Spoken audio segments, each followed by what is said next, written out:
네, 시청자 여러분 안녕하십니까? 출발 마케돈 예민수입니다. 주말 잘 보내셨습니까?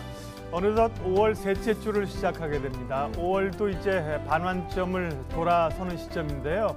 지수는 여전히 좀 답보 상태이죠. 코스피가 2,500 아래에 있습니다. 2,477입니다. 지난 금요일 종가가요.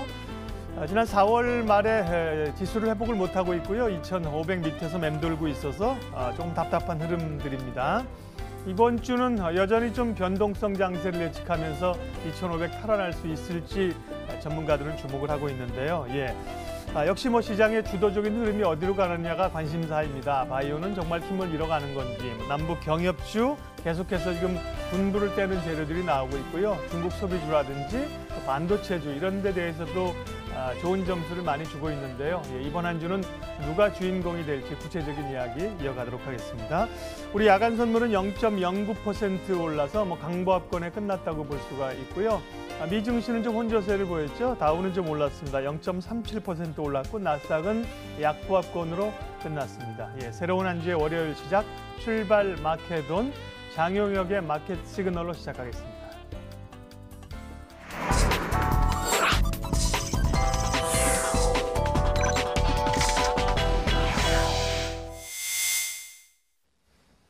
오늘도 변함없이 한국투자증권 이프렌즈의 장용혁 팀장님과 함께 아침에 투자에 대한 생각을 좀 정리를 하도록 하겠습니다. 팀장님 어서 오십시오. 네, 안녕하세요.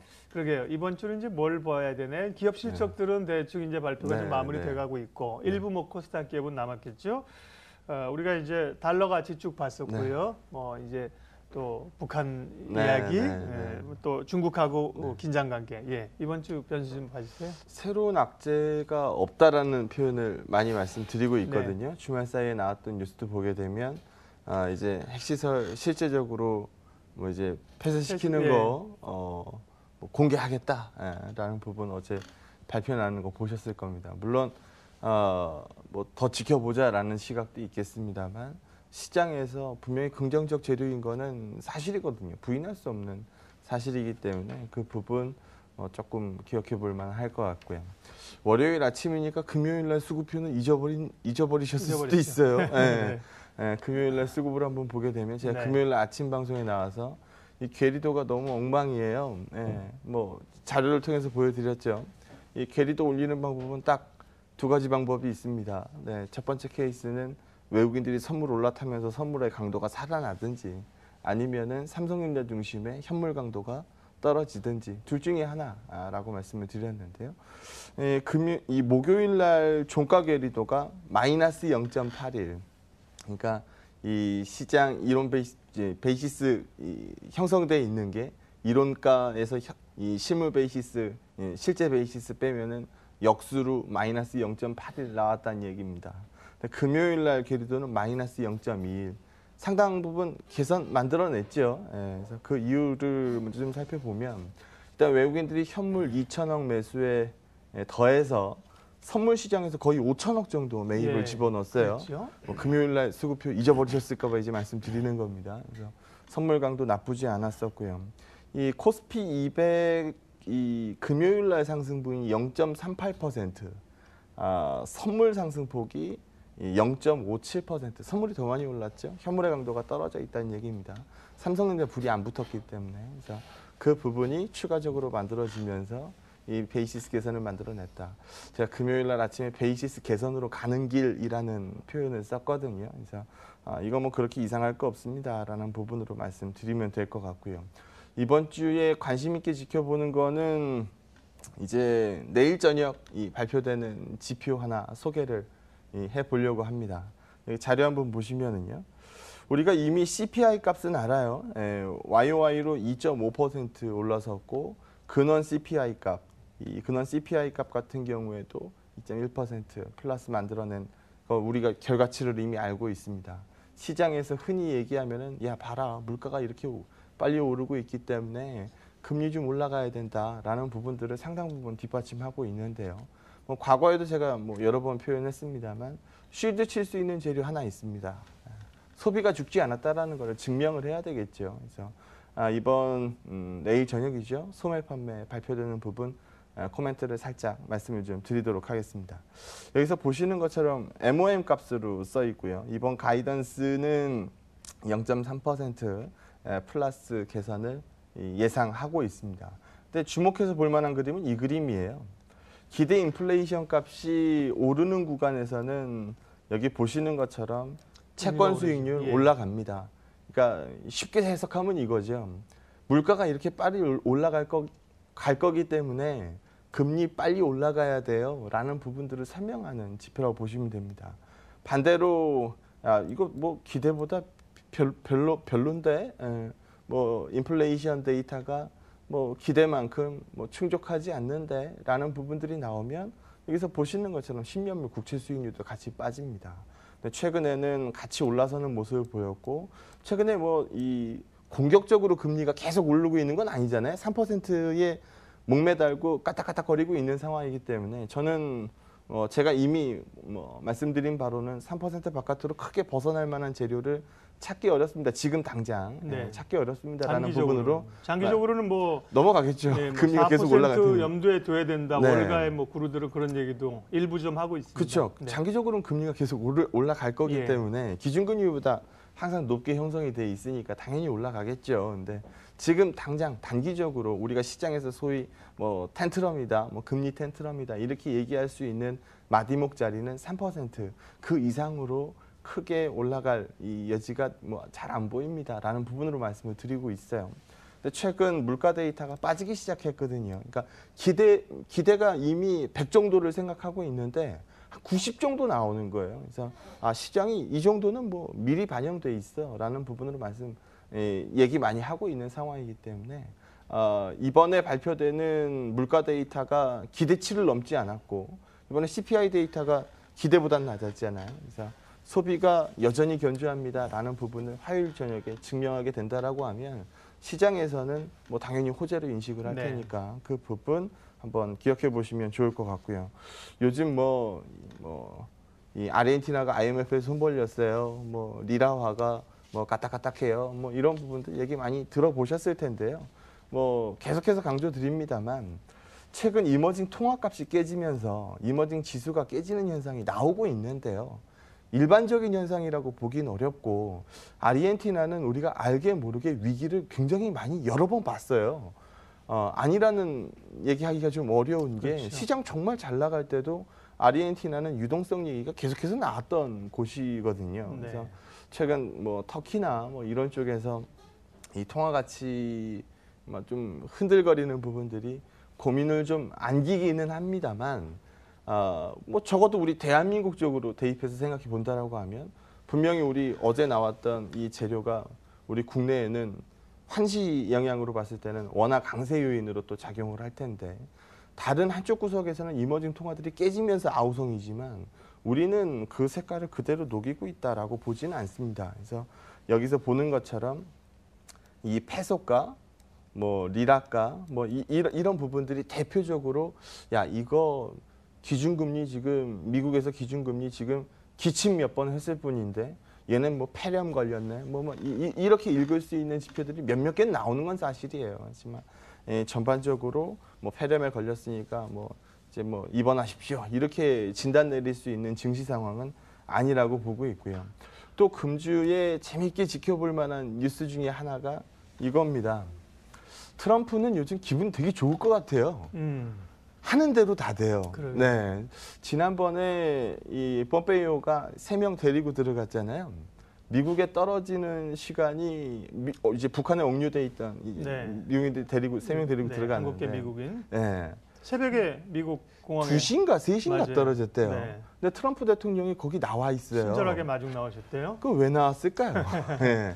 사진이 필요한 거죠. 네. 봐라. 내가 북한을 국제사회로 끌고 나와서 이런 것들을 만들어내고 있다. 오바마는 이거 못하지 않았느냐라는 사진 찍으려고 나와 있는 거거든요. 그러니까 본인의 업적을 이제 많이 내세우는 거죠. 그래서 이번 주에 이제 또 이렇게 또 어깨를 좀 올릴 만한 뉴스들이 좀 나올 것 같은데요. 지난번에 미 경제사절단 문하신 재무장관이랑 피터 나바로랑 쭉 갔잖아요. 레리 커틀러랑 미국에서 경제 좌지우지하는 사람들이 쭉 중국으로 몰려가 가지고 뭐 대미 무역 흑자 뭐 반으로 줄여. 그리고 우리 농산물 타겟으로 삼지 마. 그러니까 일방적으로 쏟아붓고 왔습니다. 1차 무역 협상이었죠. 여기에 중국이 뭐 바로 뭐 대들 수 없으니까 뭐 그렇다고 바로 수긍할 수도 없고요. 그래서 뭐 굽히지 않겠다라는 의지는 내세웠습니다만 지금 금주에 있을 2차 무역 협상, 지금 국무원 류호 부총리가 이 금주 미국을 방문할 것으로 보여지는데요. 이 나오는 기사들 많이 보셨겠습니다만 쇼핑 리스트 들고 갈 예정입니다. 무슨 얘기냐 하면 우리가 니네 미국한테 이런 거 더 살게, 뭐 항공기 더 사고 자동차 더 사고 뭐 이런 쪽으로 우리가 좀 더 사서 대미 무역 흑자액을 좀 떨어뜨릴게 라는 부분들이 금주에 좀 발표될 것으로 보여집니다. 그래서 뭐 서로 티격태격하고 있어요 라는 부분들은 시장에서 이미 인지하고 있는 이 불확실성이었고, 지금 뒤이어서 나오고 있는 얘기들은 뭐 똑같은 뉴스에서 조금씩 강도가 떨어지는 이 뉴스들이 나오고 있는 상황이기 때문에 시장은 한번 악재를 인식하고 나면 똑같은 강도로 계속 이 뉴스에 반복적으로 악재의 크기를 인식하지 않거든요. 그래서 이런 부분들도 금주에는 뭐 관심 있게 한번 얘기가 나올 만한 부분이라고 보여집니다. 근데 이렇게 둘이 티격태격하고 싸우고 있는 그 와중에서 보게 되면요, 그래도 그나마 경제가 제대로 굴러가는 쪽은 미국하고 중국밖에 없어요. 예, 최근 유로 데이터가 굉장히 안 좋기 때문에. 그러네요. 예. 그래서 이 두 쪽의 데이터가 적어도 우리가 G2라고 부르는데 이쪽에 이렇게 뻗ing기고 있으면서 서로 지금 으르렁거리고 있는 케이스면 시장에다가 뭐 입원하세요라는 진단 내리기는 좀 어렵다라고 판단됩니다. 그래서 금주는 내일에 있을 소매 판매 지표, 그리고 금주에 있을 뭐 중국의 뭐 미국 물품 쇼핑 리스트, 이런 부분들에 더해서 뭐 지금 어제 나온 뉴스 좀 확대 해석한 쪽 얘기 들어보니까 뭐 실제로 북한이 이렇게 전향적으로 나오면 미국도 뭐 북한에 투자할 수 있다 뭐 이런 식의 뉴스들 나오거든요. 그래서 이런 뉴스까지 더해지면 금주 시장에서는 뭐 나쁘지 않을 최근 시장, 나쁜 시장 아니라고 말씀드리니까요. 그래서 괜찮은 그림들 이어갈 거다라고 판단합니다. 예. 전반적으로 뭐 새로운 악재가 부각되기보다는 적어도 현재로서는요, 예, 기존의 악재들이 좀 누그러드는 예, 그런 한 주간으로 예측을 해볼 수가 있겠습니다. 자, 그러면 장영혁 팀장님의 포트폴리오를 좀 점검하겠습니다. 일부 좀 변화도 있고요, 기지개도 펴고 있고, 일부 종목들은 또 올라서 차익 실현을 해서 그러 있는 타이밍도 돼서요. 오늘 점검하겠습니다. 금요일날 제가 현대제철 빼겠다는 뭐 땡큐 하면서 뺐는데 뭐 좀 더 올라갈 수도 있겠어요. 뭐 대북 이슈가 뭐 긍정적으로 나오니까. 근데 금요일 날 뭐 자세히 보신 분들은 좀 기억이 나실 텐데 대북 관련주들 쪽에서 일정 부분은 더 치고 올라가지만 일정 부분 좀 말미에 서 있었던 야 이것도 대북이야? 라고 얘기했었던 그런 종목들은 낙폭이 꽤 많이 깊게 잡혔어요. 그래서 뭐 제가 금요일 날 아침에 표현해서 말씀을 드렸던 거는 사실 북미 협상 날짜 꽂히는 거 기다리고 있었다. 저 같은 경우에는. 그래서 이게 당장 뭐 어떻게 뭐 한 번의 협상만으로 뭐 대북 이슈가 한 번에 해결되지 않기 때문에 저는 이 시점에서 뭐 내릴 수 있는 것들은 내려야 된다고 봅니다라고 말씀을 드렸는데요. 그래서 뭐 그런 의미의 편출이었다라고 보시면 될 것 같고요. 뭐 제가 항공주하고 면세점 얘기를 금요일 날 아침에 제가 하고 갔는데 항공주가 무지막지하게 올랐어요. 진에어 같은 경우에는 뭐 제가 금요일 날 아침에 표현한 거 그대로 갖다 끌어다 쓰면 이거 최악으로 굴러가면 오너가 물러날 텐데 오너 물러나면 시장에서는 최대 호재입니다라는 부분 말씀을 드렸어요. 그래서 그 부분이 금요일 날 시장을 강타하면서 뭐 진에어, 한진칼, 뭐 대한항공 뭐 이런 쪽들 다 일제히 크게 올라가는 모습입니다. 뭐 제가 항공 데이터를 이미 금요일 날 아침에 보여드렸으니까 중국인 인바운드 값이 크게 살아나고 있어요. 그러면 최근에 이렇게 오너 리스크에 멍들지 않은 항공주 하나 살펴보시면 제주항공 차트 한번 볼 수 있을까요? 제주항공 차트 한번 보여주시죠. 제주항공은 오너 리스크로 흔들리지 않았잖아요. 그러면 제주항공이 이제까지 어떻게 움직였는지 좀 길게요? 길게 보여주세요. 최근에 많이 올랐잖아요. 네, 긴 추이를 한번 뭐 1년 추이도 좋고 6개월 추이도 좋고 뭐 한번 긴 걸 하나 보여주시면 흔들리지 않고 꾸준히 올라가요. 예, 지금 여기 뭘 나오네요. 보이고, 예. 꾸준히 나옵니다. 그래서 지금 이런 그림들은 여기는 말 그대로 오너가 판때기를 흔들지 않은 항공주 아닙니까? 그래서 온리 항공 데이터만 살펴볼 수 있는 대표적 항공주라고 볼 수 있는데요. 그래서 이런 부분들은 뭐 긍정적으로 보고 있습니다. 뭐 저희 포트에 아직 대한항공 들어 있으니까요. 그래서 그 부분 추가적으로 보시면 될 것 같고요. 오늘은 몇 기업 뭐 업데이트를 좀 받아보도록 하죠. 뚜껑을 열어보니까 예상보다 실적이 좀 더 잘 나왔고 내면으로 들어가서 보니까 이거는 완전 땡큐라고 얘기하는 내용이 섞여져 있었던 기업입니다. CGV 한번 보도록 하죠. 제가 CGV 말씀드리면서 이렇게 얘기했어요. 과거에는 이 국내 부분에 포커스 맞춰서 먹고 살고 있던 기업이었는데 지금은 국내 나오는 것보다 더 많이 이 해외 쪽에서 이익이 발생되고 있다. 중국, 뭐 터키, 베트남 뭐 이런 쪽들이 잘 나가면서 국내에 올인 찍고 있었던 CGV의 한계를 상당 부분 넘어서고 있다. 고멀티플이지만 고멀티플 받을 만한 이유가 있어 보인다라는 부분 말씀을 드렸는데요. 이번 실적에서도 컨센서스보다 소폭 잘 나오는 모습을 보여줬습니다. 근데 의미 있는 바를 이 캐치를 좀 해서 말씀을 드리면 중국이 굉장히 잘 나왔어요. 중국이 굉장히 잘 나왔고 두 번째 뉴스는 터키 쪽에서 요즘 좀 전에 저희가 리라화 보여드렸잖아요. 터키에 투자해서 리라화가 저렇게 엉망진창으로 가고 있으면 CGV는 일단 불안해집니다. 뭐 그럴 수밖에 없죠. 리라 값으로 거기에 투자했는데 리라화가 저렇게 흔들리면 뭐 상당히 위험을 느끼겠죠. 저도 이거 리스크라고 보고 있는데요.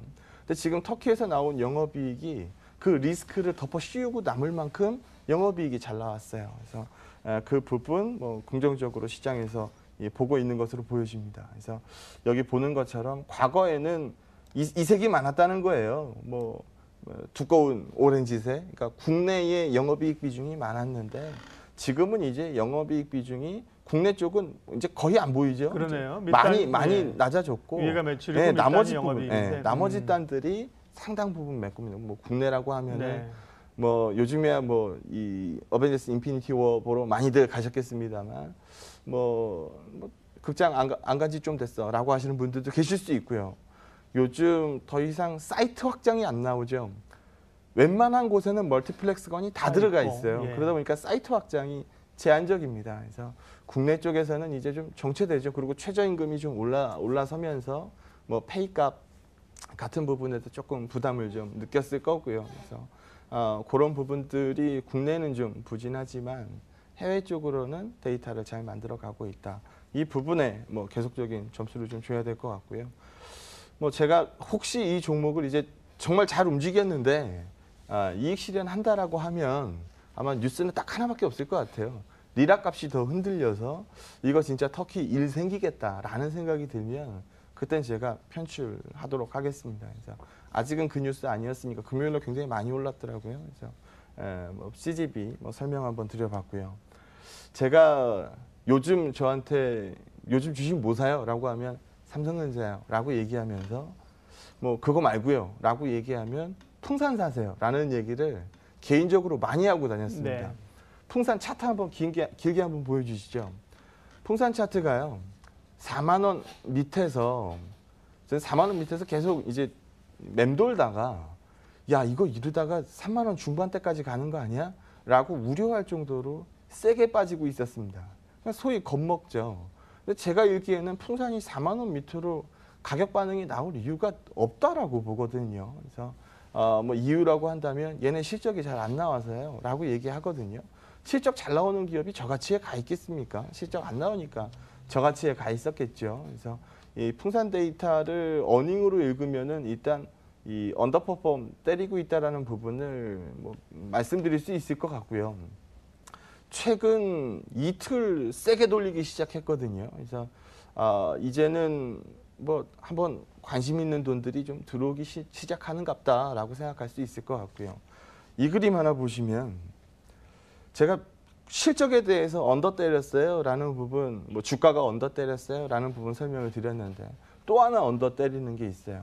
얘네들은 구리가하고 거의 딱 맞아 떨어집니다. 그러니까 구리가 올라가고 구리가 떨어지고 이 부분이 주가하고 뭐 상당 부분 맞아 떨어져요. 근데 최근 보게 되면 괴리가 꽤 벌어졌네요. 네, 그렇죠. 구리가도 최근에 좀 약해진 건 맞지만 뭐 이 정도 아니거든요. 근데 뭐 상당히 많이 구리가와의 이 격차가 좀 많이 벌어져 있는 것 같습니다. 근데 뭐 좀 전에 CGV 같은 경우에도 거래량이 지난 금요일 날 50만 주 좀 넘게 나왔는데 외국인이 16만 5천 주 샀고 기관이 4만 2천 주 샀으니까 20만 주 넘게 산 거거든요. 그러면은 하루 총 거래량의 40%는 메이저가 산 거예요.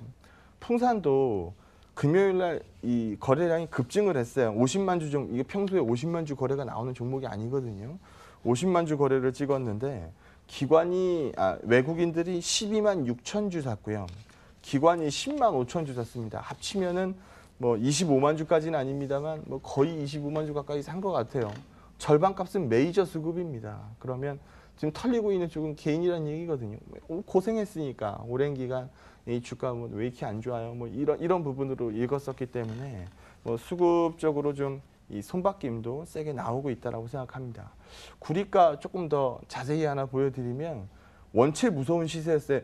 그러니까 이 상품가 중에서 제일 나중에 오르기 시작한 게 이 구리가입니다. 그래서 한번 세게 올랐고 뭐 지금 조정이라고 좀 겪고는 있습니다만 오른 거에 비하면 센 조정이라고 보기도 사실은 어렵거든요. 그래서 이 부분 그리고 방산 부분 실적이 계속 미스를 찍었는데 방산 부분 사실 4분기가 항상 피크거든요. 그래서 지난 4분기 때 방산 부분 쇼크가 나오면서 그때는 야 이거 좀 이상하다라고 읽으실 수도 있지만 1분기 실적은 원래 방산 비수기예요. 그래서 지금은 구리가의 연동이 많이 돼야 될 시점인데 구리가보다 더 많이 빠졌으니까 이거 한번 살펴봅시다라고 보시면 되고요. SKT는 뭐 지난 금요일 늦게 나왔어요. 뭐 회의를 오래 하셨나 봐요. 예, 규계위에서 드디어 보편적 요금제를 통과시켰는데 이제 공을 국회로 이제 패스하는 거죠. 그래서 국회에서 통과될 거냐 이거 9월에 통과되는데 뭐 국회로 넘어가는 거를 우리 뭐 법이라는 거는 국회에서 만드는 거니까요. 뭐 조금 얘기를 해보면 이 여당 내에서도 이 의견이 갈려요. 이거 진짜 이렇게 규제해도 되는 거냐? 민간 기업에 너무 과한 압박 아니냐라는 의견이 존재하고요. 야당 입장에서는 이거 지금 덜컥 오케이 사인 주면은 이거 지금 현 정부의 공이 될 텐데 이거 오케이 사인 줄 이유가 사실 별로 없어 보이거든요. 그래서 국회 9월 통과까지 상당 부분 난항이 예상됩니다. 그리고 이번 규계위 같은 경우에도 총 24명의 이 위원으로 구성이 돼 있는데 정부 위원이 8명이고 민간 위원이 16명이에요. 그래서 13명 이상 나는 찬성이요라고 손들면 통과거든요. 근데 이번 규계위에서 몇 명이 찬성해서 통과된 거예요라고 하니까 그걸 공개를 안 하더라고요. 그래서 진짜 어렵사리 현 정부 색채에 맞춰서 통과된 것으로 보여집니다. 만약에 이걸로 주가가 추가적으로 빠진다라고 하면 저는 기회라고 보고 있습니다. 그래서 오늘 뉴스가 영향을 좀 미칠 수 있을 테니까요. SKT 주가까지 한번 살펴보시기 바랍니다. 장영혁 팀장님의 제안 포트폴리오 오늘 한번 점검해봤습니다. 현대제철은 이제 편출을 했고요. 8종목이 남아 있는 상황입니다. 오늘 장 전략 마무리하겠습니다. 이 주가가 뭐 정말 좋게 실적이 딱 나왔는데 주가 빠지는 경우 있죠. 그때는 뭐 핑계가 딱 하나입니다. 이거보다 더 잘 나올 수 있어? 라고 얘기하는 거거든요. 근데 실적이 엉망진창으로 나오는데 주가가 오르는 경우가 있어요. 이땐 뭐라고 해석하죠? 이거보다 더 안 나오겠어? 라고 역으로 해석하거든요. 지금 시장 뉴스들은 많은데 더 나쁘게 나오는 뉴스들은 없어요. 그렇게 되면 이거는 더 이상 매도의 이유가 될 수 없다라고 해석합니다. 오늘 시장 뭐 기대치 맞춰서 보도록 하겠습니다. 예, 월요일 시장 장영혁의 마켓 시그널로 점검했습니다. 한국투자증권 장영혁 팀장님 함께했습니다. 고맙습니다. 네, 고맙습니다.